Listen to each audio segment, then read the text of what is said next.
मोदी की इसराइल से यारी, ईरान से गद्दारी। मोदी ईरान हमले से पहले इसराइल क्यों गया, एक बड़ा सवाल है। इंटरनेशनल मीडिया और भारतीय ओपोजिशन की मोदी पर कड़ी तनकीद। मोदी के दौरा इसराइल ने आलमी सतह पर भारत को शर्मिंदगी से दो चार कर दिया है। आलमी मीडिया ऐसा रिपोर्ट कर रहा है। ईरान पर हमले से ऐन कबल इसराइल यात्रा की टाइमिंग ने संगीन सवालात खड़े कर दिए हैं।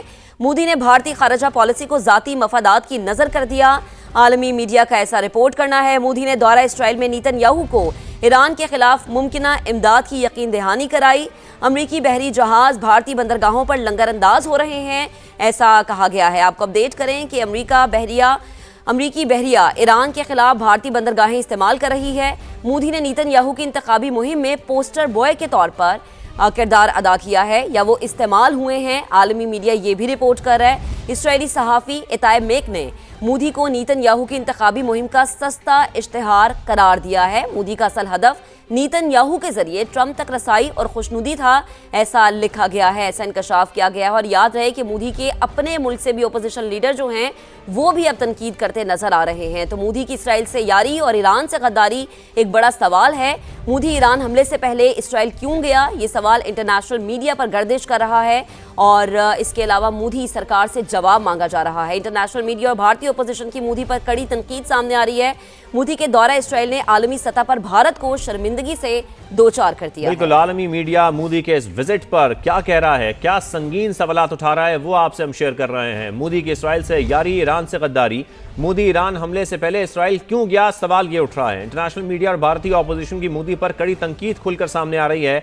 आलमी मीडिया ये कह रहा है कि मोदी के दौरा इसराइल ने आलमी सतह पर भारत को शर्मिंदगी से दो चार कर दिया है, जबकि ईरान पर हमले से ऐन कबल इसराइल यात्रा की टाइमिंग ने संगीन सवालात खड़े कर दिए हैं। इसके साथ साथ आलमी मीडिया का यह भी कहना है कि मोदी ने भारतीय खारजा पॉलिसी को जाती मफादात की नजर कर दिया है। मोदी ने दौरा इसराइल में नेतन्याहू को ईरान के खिलाफ मुमकिना इमदाद की यकीन दहानी भी कराई।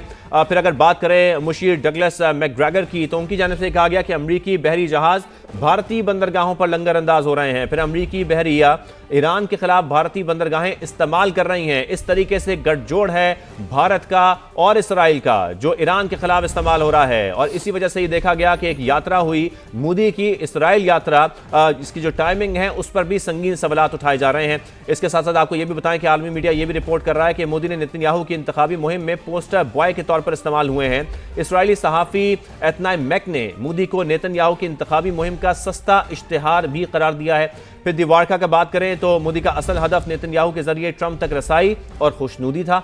मोदी ने ट्रंप से दोस्ताना ताल्लुकात के बदले नेतन्याहू की इंतखाबी मुहिम में उनकी मदद की है। मोदी का दौरा मुतनाज़ इसराइली हुकूमत के लिए सियासी सहारा बना, मिडल ईस्ट आए ऐसा रिपोर्ट कर रही है। फिर ब्लूमबर्ग की बात करते हैं। ब्लूमबर्ग ये कह रहा है कि मोदी को इसराइली पार्लियामेंट में दिया गया मेडल महज नुमाइशी था। सोनिया गांधी और जयराम रमेश ने दौरे को भारत की रिवायती पॉलिसी से इनहराफ करार दिया है। भारत के अंदर से भी सवालात उठ रहे हैं, आवाजें उठ रही हैं। मुल्क के अंदर भी अवामी सतह पर शुकूक शुबहात और तनकीद में मुसलसल इजाफा हो रहा है। मोदी के गलत सियासी फैसलों पर मकबूजा कश्मीर समेत मुख्तलिफ इलाकों में मुसलसल एहतजाज भी किए जा रहे हैं। तो आलमी मीडिया किस तरीके से मोदी के इस दौरे पर रिस्पॉन्स दे रही है वो हम आपको बता रहे हैं। बिल्कुल, मोदी की इसराइल से यारी और ईरान से गद्दारी, जबकि माजी में ईरान और भारत बहुत अच्छे दोस्त हमने देखा कि रहे हैं। इसी पर बात करेंगे। कर्नल रिटायर्ड आबिद लतीफ साहब हमें ज्वाइन कर चुके हैं। आबिद साहब, बेहद शुक्रिया वक्त देने के लिए। मोदी ने जो दौरा किया था इसराइल का और उसके बाद इसराइल ने जो हमला किया ईरान का, टाइमिंग्स बहुत मैटर करती है और इसी पर सवालात भी अब उठ रहे हैं, ना सिर्फ भारत के अंदर से बल्कि इंटरनेशनल मीडिया भी ये सवाल उठा रहा है। आप क्या कहेंगे? जी बिल्कुल, देखें ये जो इनका नया आपस में जो एक नेक्सस बना है, इसमें मोदी बहुत की फिगर है जी इजराइल के साथ। क्योंकि पहले अगर आप देखें, आप दो हिस्सों में डिवाइड कर सकते हैं इंडिया इजराइल रिलेशन को, एक प्री मोदी और एक पोस्ट मोदी, आफ्टर मोदी। देखें जो प्री मोदी था उसमें आपको पता है जैसे जब इंडिया इंडिपेंडेंस हुआ तो इंडिया ने इवन इजराइल को रिकग्नाइज नहीं किया, वो फिर आगे जाकर रिकग्नाइज किया क्योंकि इंडिया उस वक्त पैलेस्टीनियन कॉज के साथ खड़ा था, because of the secular view of their constitution, because of the Nehruvian जो कॉन्सेप्ट था गवर्नेंस का, उसकी वजह से, because of the non alignment और अपनी जो स्ट्रेटेजिक ऑटोनॉमी वो कहते हैं उसको। लेकिन फिर जब ये मोदी साहब आए 2014 में और उससे पहले जो उन्होंने गुजरात में किया, तो I think that was the time जब जो जायनिस्ट हैं उनको अंदाजा हुआ कि ये तो बहुत हमारे काम का बंदा है, जो कि जिस तरीके से उन्होंने वो मुसलमानों के साथ सलूक किया गुजरात में, इंडियन गुजरात में, और जिस तरह से अपनी फिर थॉट को प्रमोट किया, जिस तरीके से हिंदुत्व और आरएसएस की जो आइडियोलॉजी है वो पूरे इंडिया में एक डेमोक्रेटिक वेव के नाम पे स्प्रेड होना शुरू होगी। तो I think that was the point कि जब इनको पिक किया गया कि ये दिस इज द मैन जो कि हमारा दोस्त, बहुत अच्छा दोस्त बन सकता है। देन आफ्टर 2014 इंडिया के जो रिलेशंस हैं इसराइल के साथ वो बिल्कुल ट्रांसफॉर्म हो गए जी। वो 4 फील्ड्स के अंदर बहुत एकदम इन्होंने काम करना शुरू कर दिया, जिसमें पहले इन्होंने एक joint military industrial complex Israel और इंडिया का, जिसमें बहुत सारी चीजों के अंदर, और वो कुछ भी डिक्लेयर्ड नहीं है, वो सारी की सारी जो है वो कोवर्ट हैं, और ज़ाहिर है जब कोई प्रोडक्ट आ जाती है तब तो पता चलता है, लेकिन अभी वो उसी पे काम कर रहे हैं। फिर उसके बाद जो हिंदुत्व और ज़ायनिज़्म है, इसको इन्होंने ऐसे डिपिक्ट किया कि जैसे ये स्टोरी ऑफ किनशिप है, हम एक हैं और सदियों से एक हैं।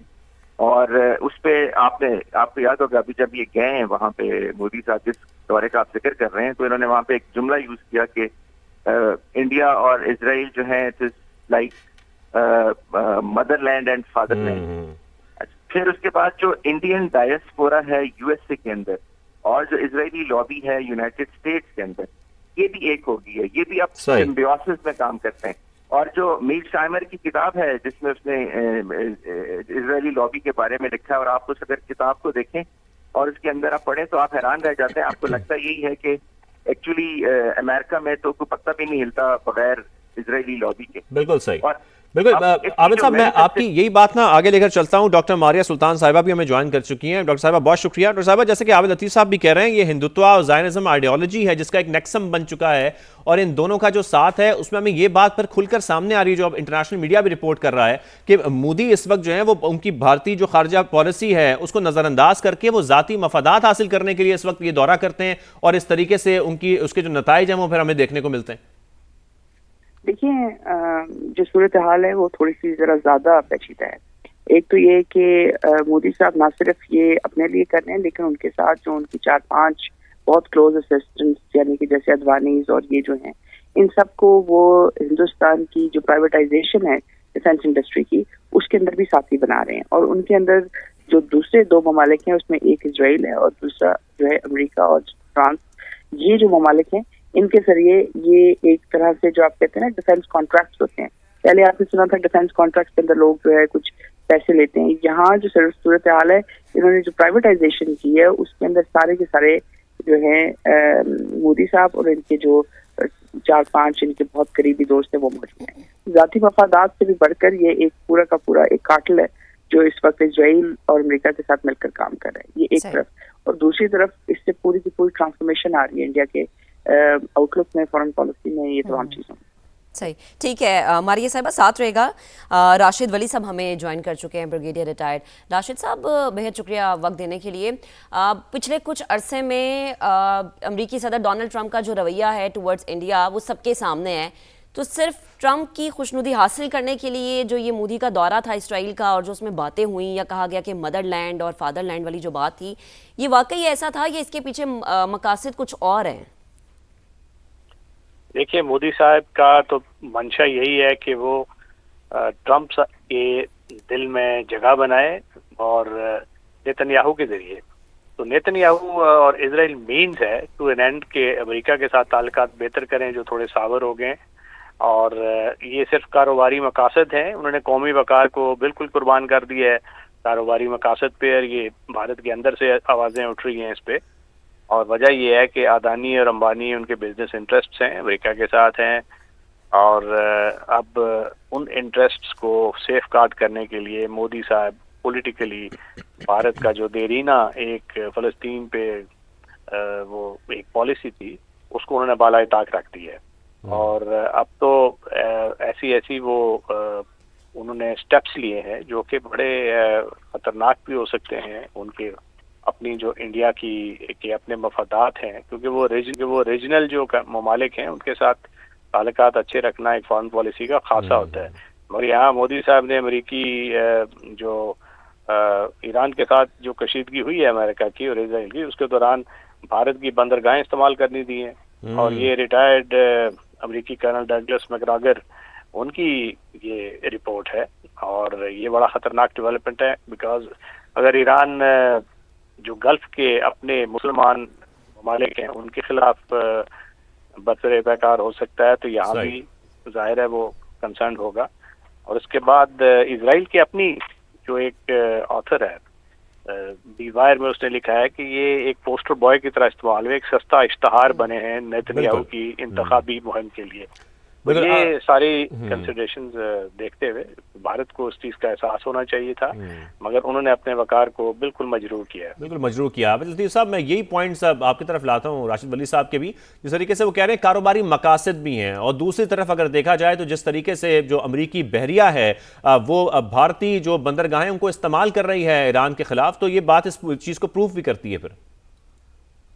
प्रूव करती है। और जैसे ब्रिगेडियर साहब ने कहा कि ये मोदी अदानी अंबानी नेक्सस है, क्योंकि वो जैसे मारिया साहिबा भी कह रही थी कि ये जो इनकी जो डिफेंस प्राइवेट प्रोटेक्शन है, अब वो इन कंपनीज के थ्रू, और वो मोदी का ही जो एक जो कह लीजिए जो इनर सर्कल है, यही अदानी अंबानी और इसमें एक दो और लोग शामिल हैं, उनके थ्रू अब इसको वो कर रहे हैं। यानी पूरे का पूरा जो एक तो जो इंडिया का जो पॉलिटिकल व्यू था वो चेंज कर दिया, जिसके ऊपर कांग्रेस शोर मचा रही है कि हम सेकुलर थे, हमारी स्ट्रेटेजिक ऑटोनॉमी होती थी, अब उसको अलाइन कर दिया, बल्कि ना सिर्फ अलाइन कर दिया बल्कि एक क्रिमिनल जो इंटरनेशनल आप समझ लें कि एक कबाल्ट है उसका हिस्सा बन गए हैं।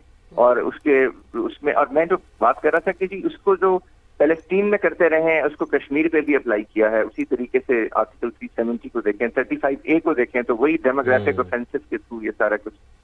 देखिए, लोग तो ये भी कह रहे हैं कि ये इस जो इजराइल ने अटैक किया है उससे पहले इनका वहां जाना और वहां पे इस सारे वाकये को जो ये जो आने वाली कैंपेन थी, आने वाला कॉन्फ्लिक्ट था, इसके ऊपर डेफिनेटली बात हुई है। और फिर जो मोदी की जो यूटिलाइजेशन है या जो यूटिलिटी है इजराइल की नजर में, वो पाकिस्तान को लेके है। यानी जो पाकिस्तान के साथ जो एनिमिटी है इंडिया की वैसे भी बिलअमूम, और जो मोदी का मिशन है बिलखुसूस, वो इजराइल को as far as Pakistan is concern वो बहुत सूट करता है। तो इसका मतलब ये है कि ये क्या खुदा ना खास्ता इनका कोई अब इस नेक्स्ट फेज में क्या पाकिस्तान के साथ भी कुछ कुछ छेड़खानी का इरादा है, वो के जो कि अल्हम्दुलिल्लाह ये नहीं कर सकते, अगर करेंगे तो वो डेफिनेटली दिल भी उसको सेम कॉइन में जवाब मिलेगा। लेकिन ये सारा एक नेक्सस जरूर है जी जो डिपिक्ट करता है। देखिए, अब अपनी पोर्ट्स तक दे देना, उसमें सारा फैसिलिटेट करना, और कल तक आपका ईरान सबसे अच्छा दोस्त था, आप ईरान की पोर्ट जो है वो इस्तेमाल कर रहे थे और कह रहे थे कि जी हम आपको लिंक कराते हैं सारा सेंट्रल एशिया से, इसको बिजनेस अब बनाते हैं, और वो भी पाकिस्तान से दुश्मनी में था। और ये भी पाकिस्तान से दुश्मनी में है। तो जो कॉमन चीज है वो actually enmity with the Pakistan है। मोदी का ये एजेंडा है, दैट इज द रीजन कि वो इजराइल के बहुत क्लोज हो रहा है। लेकिन अमित साहब, इसमें फिर ये बात भी तो हमें नोट करनी है कि दुश्मनी में इतना अंधा है कि अपने स्टेक्स, अपनी सियासत, हर चीज उसने दाव पे लगा दी है। मारिया साहब, आपकी तरफ आती हूँ। मोदी साहब से जुड़ा एक नारा बहुत मशहूर है कि मोदी का जो यार है वो गद्दार है। तो अब इस खित्ते में कौन मोदी का यार है? कोई भी तो नहीं है। अपने आप को आइसोलेट खुद ही कर लिया। एक ईरान था जिससे एक टाइम पे कुछ दिनों और महीनों पहले की अगर मैं बात करूं तो बड़ी अच्छी यारी थी, दोस्ती थी, मगर अब वो भी खत्म हो गई क्योंकि एवं कोई अपनी बंदरगाहें इस्तेमाल नहीं करने देता। तो अब खित्ते में अगर भारत का हम किरदार देखें या भारत की पोजीशन देखें तो उस पर आप क्या कमेंट करेंगी? देखिए, कुछ फैसले होते हैं जो आप अपनी जात के लिए करते हैं, कुछ फैसले होते हैं जो आप ताकत के लिए करते हैं, और कुछ फैसले ऐसे होते हैं जो आप करते हैं जिसमें आपको बेइंतहा ताकत चाहिए। तो इस सिचुएशन में मोदी साहब ने अपने हल्के असर और अपने लिए बेइंतहा ताकत के लिए हर चीज उसको दाव पे लगा दी। अब दाव पे लगाने का मतलब क्या है? एक तो ये कि ये जो बंदरगाहें इस्तेमाल हो रही हैं, सिर्फ बंदरगाहें इस्तेमाल नहीं होंगी, इसमें अमेरिका की जो एयरफोर्स है वो भी ऑपरेटेबल होगी, क्योंकि जो कमकासा बी का STA-1 और लिग्मा के तहत जो हम बातें करते रहे इससे पहले, इसके मुताबिक अब अमेरिकन जो फोर्सेस हैं और हिंदुस्तान की जो फोर्सेस हैं वो एक दूसरे के साथ तब्दील भी हो सकती है, उनके साथ इंटर ऑपरेशनल है। दूसरी बात ये कि जंग के अंदर हिंदुस्तान ने सिर्फ बातचीत नहीं की, इन्होंने बाकायदा उनके साथ ट्रेनिंग के साथ मिलकर ज्वाइंट भी ईरान के खिलाफ हमला किया है। क्योंकि जब एक बेस में एक जहाज आके खड़ा होता है, खासतौर पर समुद्री जहाज, तो पीछे तमाम जो उसकी फैसिलिटेशन, तमाम जो चीजें हैं वो बहुत अरसे पहले से वहाँ मौजूद होती है। पाकिस्तान के बारे में एक बहुत बड़ा सवाल किया जाता है कि जी पाकिस्तान को बेस दे देगा। देखिए, बेस देने का मतलब ये नहीं है कि आपको कोई जगह देनी है बैठने के लिए, कोई एमिरेट्स के जहाज नहीं है। इसका मतलब ये है कि आपको पीछे उनकी तमाम मतलब लवाजमात चाहिए, और वो लवाजमात आप पहले वहाँ डंप करते हैं। यानी कि जंग से पहले वो तमाम हथियार, वो तमाम मेंटेनेंस क्रू, वो तमाम चीजें उनको फाल भी किया गया होगा, और एज अ रिजर्व फोर्स यानी कि उनके अंदर वहाँ चीजें रखी गई हैं। तो ये एक छोटी बात नहीं है। इसका मतलब ये कि उन्होंने बाकायदा प्लानिंग करके इस जंग में ईरान के साथ जो है ना सिर्फ एक इतने बड़े दगाबाजी की है, लेकिन ये सारा कुछ किया। दूसरी एक और चीज जिस पे हम बात करते रहते हैं वो है सिटीजन अमेंडमेंट एक्ट की। सिटीजन अमेंडमेंट एक्ट के तहत अगर कोई भी हिंदुस्तानी भाई दुनिया में है, अगर वो हिंदुस्तान की हुकूमत के खिलाफ जाएगा तो उसकी जो नेशनैलिटी है उसको खत्म कर दिया जाएगा, या उसको नेशनल रजिस्टर वो सिटीजनशिप में डाल दिया जाएगा। इसका मतलब ये कि इस वक्त गल्फ में जितने हिंदुस्तानी हैं, जितनी इस वक्त ईरान में मौजूद हैं एक्सपैट्स, वो इस वक्त बराह रास्त इंडियन इंटेलिजेंस नेटवर्क के जेर असर भी हैं और उनको इस्तेमाल किया जा सकता है किसी वक्त भी। तो जो IT सेक्टर में अमेरिका ने इनको डाला है इंडियंस को, तो जो इंटेलिजेंस फेलियर जिसको हम बार बार कह रहे हैं कि जितना बड़ा इंटेलिजेंस फेलियर कैसे हुआ, तो उसमें ह्यूमन इंटेलिजेंस भी है, उसमें टेक्निकल इंटेलिजेंस भी है। और ह्यूमन और टेक्निकल इंटेलिजेंस में IT सेक्टर में कौन बात करता है? आप अभी दुबई कॉल करें तो आपको सबसे पहले कॉल कौन उठाए? आपको एक इंडियन स्पीकिंग बंदा उठाएगा जो बताएगा जी क्या हो रहा है क्या। इस वक्त दुबई के अंदर सबसे बड़े जो स्कैम्स है वो IT सेक्टर में कौन कर रहे हैं? वो इंडियंस कर रहे हैं। और ये कैसे मुमकिन है? इसका मतलब ये है कि ये सब जो फेलियर की जो एक्सटेंट है, जो इनकी इन्वॉल्वमेंट है इस जंग के अंदर अमेरिका, इजराइल और UAE के साथ, हिंदुस्तान जो है इनका एक डिफेंस पार्टनर है और ये सिक्योरिटी कॉरिडोर का हिस्सा है और ट्रेनिंग के अंदर देयर साइड बाय साइड एक डिफेंस पार्टनर है। और इनके साथ जो ताल्लुक है, यानी कि वो कह सकते हैं हम कि वो जंग का इस वक्त हिस्सा भी है भारत। बहुत शुक्रिया राशिद वली साहब, मारिया सुल्तान साहिबा और आबिद लतीफ साहब, आप तीनों ने हमें ज्वाइन किया।